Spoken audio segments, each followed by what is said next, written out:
Welcome back to our YouTube channel ಹೂವಿನ ಲೋಕ. ನಾನಿವತ್ತು ಯೂಟ್ಯೂಬ್ಗೆ ಟ್ಯಾಗ್ಸ್ ಹಾಕ್ತೀವಲ್ವ, ನಾನು ಯಾವ ಥರ ಟ್ಯಾಗ್ಸ್ ಹಾಕ್ತೀನಿ, ಎಲ್ಲಿ ಸಿಗುತ್ತೆ ಅಂತ ನಾನು ಇವತ್ತಿನ ವಿಡಿಯೋದಲ್ಲಿ ಹೇಳ್ತೀನಿ. ಅದಕ್ಕೂ ಮೊದಲು ನನ್ನ ಚಾನಲ್ನ ಯಾರೆಲ್ಲ ಸಬ್ಸ್ಕ್ರೈಬ್ ಮಾಡಿಲ್ಲ ಪ್ಲೀಸ್ ಸಬ್ಸ್ಕ್ರೈಬ್ ಮಾಡ್ಕೊಂಡು ನೋಡಿ. ಈಗಾಗಲೇ ಯಾರೆಲ್ಲ ಸಬ್ಸ್ಕ್ರೈಬ್ ಮಾಡಿದ್ದೀರೋ ಅವ್ರಿಗೆಲ್ಲ ಥ್ಯಾಂಕ್ ಯು ಸೋ ಮಚ್. ನನಗೂ ಏನೂ ಗೊತ್ತಿರಲಿಲ್ಲ, ನಾನು ಸ್ವಲ್ಪನೇ ಕಲಿತಾ ಇದ್ದೀನಿ. ನನಗಿದು ಒಬ್ಬರು ಅಣ್ಣ ಹೇಳಿದರು ಎಲ್ಲಿ ಸಿಗುತ್ತೆ ಟ್ಯಾಗ್ಸ್ ಅಂತ. ಇವಾಗ ಟ್ಯಾಗ್ಸ್ ಅಂದರೆ ನಾವೇ ಸ್ವತಃ ಬರಿಬೋದು, ಬಟ್ ಏನಂದರೆ ಒಬ್ಬೊಬ್ಬರಿಗೆ ಬರೆಯೋದು ಕಷ್ಟ ಆಗುತ್ತೆ. ನಾವು ಒಂದು ಸತಿ ಹೋಗ್ಬಿಟ್ಟು ಸರ್ಚ್ ಮಾಡಿದ್ರೆ ಅದ್ರ ಬಗ್ಗೆ ಸಂಬಂಧಪಟ್ಟಿದ್ದೆಲ್ಲ ಟ್ಯಾಗ್ಸು ಬಂದ್ಬಿಡುತ್ತೆ. ಅದನ್ನು ತಗೊಂಡು ನಾವು ಟ್ಯಾಗ್ಸ್ ಹಾಕಬೇಕು. ಆ ಟ್ಯಾಗ್ಸ್ ಹಾಕಿದ್ರೆ ನಮ್ಮ ವೀಡಿಯೋಸು ವೈರಲ್ ಆಗುತ್ತೆ. ಆ ಟ್ಯಾಗ್ಸ್ ಎಲ್ಲಿ ಸಿಗುತ್ತೆ ಅಂದ್ಬಿಟ್ಟು ನಾನು ಈ ವಿಡಿಯೋದಲ್ಲಿ ನಿಮಗೆ ಇನ್ಫಾರ್ಮೇಷನ್ ಕೊಡ್ತೀನಿ. ನಾನು ಇದನ್ನು ಯೂಸ್ ಮಾಡ್ತಿರೋದು ತುಂಬ ವೀಡಿಯೋಸ್ಗೆ, ನಾನು ಇದೇ ಟ್ಯಾಗ್ಸ್ ಯೂಸ್ ಮಾಡ್ತಿರೋದು.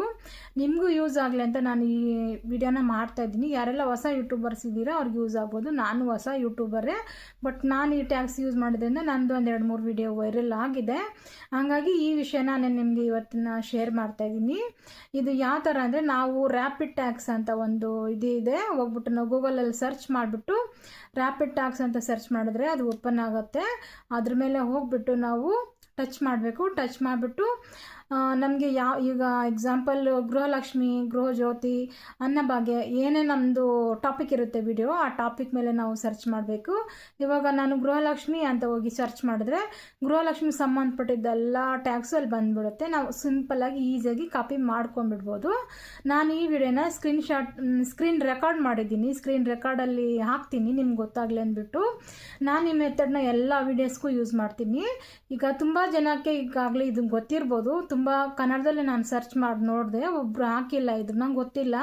ಬಟ್ ನಾನು ಇದನ್ನು ಒಬ್ರು ಯೂಟ್ಯೂಬರ್ ಅಣ್ಣ ಹೇಳಿದರು ನನಗೆ, ನಾನು ಹಂಗಾಗಿ ಇದನ್ನು ಮಾಡ್ತಾಯಿದ್ದೀನಿ. ನನಗೇನು ಇದು ವರ್ಕೌಟ್ ಆಗಿದೆ. ನಾನು ಯಾವುದೇ ವಿಷಯ ತೊಗೊಂಡ್ರು, ಇವಾಗ ಯಾವುದೇ ಒಂದು ಟಾಪಿಕ್ ಇರ್ಬೋದು, ಎಲ್ಲ ಟಾಪಿಕ್ ಬಗ್ಗೆನೂ ಅದರಲ್ಲಿ ನಾವು ಒಂದು ಸರ್ಚ್ ಕೊಟ್ಬಿಟ್ರೆ ಎಲ್ಲ ಥರ ವೀಡಿಯೋದ ಬಗ್ಗೆ ಅದಕ್ಕೆ ಟ್ಯಾಗ್ಸ್ ಬರುತ್ತೆ ನಮಗೆ.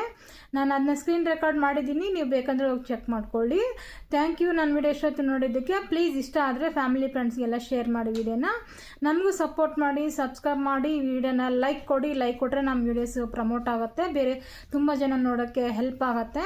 ನಿಮ್ಮಿಂದ ನಮಗೆ ತುಂಬ ಹೆಲ್ಪ್ ಆಗುತ್ತೆ. ಪ್ಲೀಸ್ ನಮಗೂ ಹೆಲ್ಪ್ ಮಾಡಿ, ಲೈಕ್ ಮಾಡಿ ಫ್ಯಾಮಿಲಿ ಫ್ರೆಂಡ್ಸ್ಗೆ ಶೇರ್ ಮಾಡಿ. ಇಷ್ಟೊತ್ತು ಯಾರೆಲ್ಲ ವಿಡಿಯೋ ನೋಡಿದ್ದೀರೋ ಅವ್ರಿಗೆಲ್ಲ ಥ್ಯಾಂಕ್ ಯು ಸೋ ಮಚ್, ಧನ್ಯವಾದಗಳು. ಟ್ಯಾಗ್ಸ್ ಬಂದುಬಿಟ್ಟು ಅಲ್ಲಿ ಟ್ಯಾಗ್ಸ್ ಅಂತ ಕೇಳಿರ್ತಾರಲ್ವ, ನಾವು ಅಲ್ಲಿ ಹೋಗ್ಬಿಟ್ಟು ಪೇಸ್ಟ್ ಮಾಡಬೇಕು. ಸಿಂಪಲ್ಲಾಗಿ ಹೋಗಿ ನಾವು ಅಲ್ಲಿ ಟ್ಯಾಗ್ಸಲ್ಲಿ ತೊಗೊಂಡ್ಬಿಟ್ಟು ಟ್ಯಾಗ್ಸ್ನ ಕಾಪಿ ಮಾಡ್ಕೊಂಡು ಬಂದುಬಿಟ್ಟು ನಮ್ಮದು ವಾಟ್ಸಪ್ಪು ಅಂದರೆ ನನ್ನ ಹಸ್ಬೆಂಡ್ದು ಇಲ್ಲ ಯಾರ್ದಾದ್ರೂ ಒಂದು ಇದರಲ್ಲಿ ಶೇರ್ ಮಾಡ್ಕೊಂಡಿರಬೇಕು. ಇಲ್ಲಾಂದರೆ ಯಾವ್ದಾದ್ರು ನೋಟ್ಸಲ್ಲಿ ಇಲ್ಲಾಂದರೆ ಫೈಲ್ ಮ್ಯಾನೇಜರಲ್ಲಿ ಶೇರ್ ಮಾಡಿ ಇಟ್ಕೋಬೇಕು. ಅಂದರೆ ಕಾಪಿ ಪೇಸ್ಟ್ ಮಾಡಿ ಇಟ್ಕೊಂಡಿರಬೇಕು. ನಮ್ಗೆ ಯಾವ ಟಾಪಿಕ್ ಮೇಲೆ ವಿಡಿಯೋ ನಾವು ಮಾಡ್ತೀವಿ ಅವತ್ತು ಅದಕ್ಕೆ ಕಾಪಿ ಮಾಡಿಕೊಂಡು ಹೋಗ್ಬಿಟ್ಟು ಮತ್ತೆ ಅಲ್ಲಿ ಪೇಸ್ಟ್ ಮಾಡ್ಬೋದು. ಈ ವಿಷಯ ನಿಮಗೆ ಗೊತ್ತಿರೋರಿಗೆ ಪರವಾಗಿಲ್ಲ, ಗೊತ್ತಿಲ್ಲದಿರೋರಿಗೆ ಹೆಲ್ಪ್ ಆಯಿತು ಅಂತಂದರೆ ನನಗೆ ಅಷ್ಟೇ ಸಾಕು. ನನಗೂ ಇದು ಗೊತ್ತಿರಲಿಲ್ಲ, ಒಬ್ಬರು ಅಣ್ಣಯಿಂದ ನಂಗೆ ಗೊತ್ತಾಯಿತು. ಹಾಗಾಗಿ ನಾನು ಇದನ್ನೇ ಎಲ್ಲದಕ್ಕೂ ಇದೇ ಟ್ಯಾಗ್ಸ್ನ ನಾನು ತೊಗೊಂಡು ಯೂಸ್ ಮಾಡೋದು. ಅಂದರೆ ಅದೇ ಇದಕ್ಕೆ ಹೋಗ್ಬಿಟ್ಟು ನಾನು ಕಾಪಿ ಮಾಡ್ಕೊತೀನಿ. ಟ್ಯಾಗ್ಸು ತುಂಬ ಚೆನ್ನಾಗಿ ವರ್ಕೌಟ್ ಆಗುತ್ತೆ. ಇಷ್ಟ ಆಗಿದ್ರೆ ನೀವು ನೋಡಿ ಟ್ರೈ ಮಾಡಿ. Thank you so much. First ಗೂಗಲ್ಗೆ ಹೋಗಿ ರ್ಯಾಪಿಡ್ ಟ್ಯಾಗ್ಸ್ ಅಂತ ಟೈಪ್ ಮಾಡಿ, ಅದ್ರ ಮೇಲೆ ಸರ್ಚ್ ಮಾಡಿ ಯೂಸ್ ಟ್ಯಾಗ್ ಜನ್ರೇಟರ್ ಅಂತ ಬರುತ್ತೆ.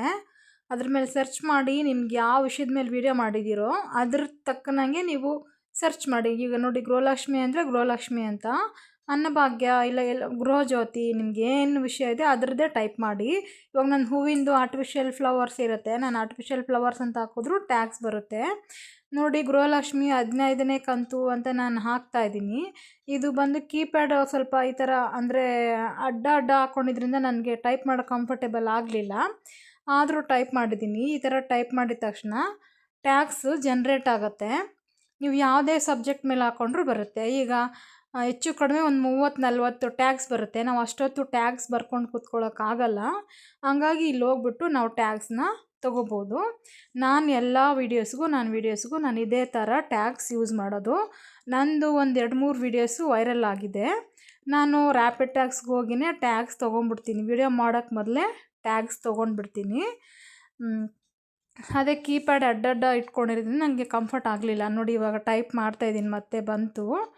ಇವಾಗ ನೋಡಿ ಟ್ಯಾಗ್ಸ್ ಜನ್ರೇಟ್ ಆಗಿದೆ, ಕೆಳಗಡೆ ಕಾಣಿಸ್ತಿದೆ ನೋಡಿ, ಜನ್ರೇಟ್ ಆಗಿದೆ. 15ನೇ ಕಂತು ಅಂತ ನಾನು ಬರಿತಾ ಇದ್ದೀನಿ. ನೀವು ಏನಾದರೂ ಬರಿಬೋದು, ಅದ್ರ ತಕ್ಕನಂಗೆ ಟ್ಯಾಗ್ಸ್ ಜನ್ರೇಟ್ ಆಗುತ್ತೆ. ನಾನು ಫಸ್ಟ್ ಟೈಮ್ ಸ್ಕ್ರೀನ್ ರೆಕಾರ್ಡಿಂಗ್ ಮಾಡ್ತಿರೋದು, ಹಾಗಾಗಿ ನನಗೆ ಅನ್ಕಂಫರ್ಟ್ ಆಯಿತು. ನೋಡಿ ಎಷ್ಟೊಂದು ಟ್ಯಾಗ್ಸ್ ಬಂದಿದೆ. ಅಲ್ಲಿ ಟ್ಯಾಗ್ಸ್ ಕಾಪಿ ಅಂತ ಇರುತ್ತೆ, ನೀವು ಕಾಪಿ ಮಾಡ್ಕೊಂಬಿಟ್ಟು ವಾಟ್ಸಪ್ಪಲ್ಲಿ ಎಲ್ಲಾದರೂ ನಮಗೆ ಗೊತ್ತಿರೋರು ಅಂದರೆ ನನ್ನ ಹಸ್ಬೆಂಡು ಇಲ್ಲಾಂದರೆ ನನ್ನ ಮಗನ ಇದರಲ್ಲಿ ಶೇರ್ ಮಾಡಿರ್ತೀನಿ. ನನಗೆ ಯಾವಾಗ ವಿಡಿಯೋ ಬೇಕಾಗುತ್ತೆ ನಾನು ಆವಾಗ ಅದನ್ನು ಮತ್ತೆ ಕಾಪಿ ಮಾಡಿಕೊಂಡು ಟ್ಯಾಗ್ಸ್ ಹತ್ರ ಹೋಗಿ ಪೇಸ್ಟ್ ಮಾಡ್ತೀನಿ. ಟ್ಯಾಗ್ಸ್ ಹಾಕೋದು ತುಂಬ ಇಂಪಾರ್ಟೆಂಟು ವೈರಲ್ ಆಗಬೇಕು ವಿಡಿಯೋಸ್ ಅಂದರೆ, ಹಾಗಾಗಿ ನಾನು ಯಾವುದಕ್ಕೂ ಮಿಸ್ ಮಾಡಲ್ಲ, ಎಲ್ಲದಕ್ಕೂ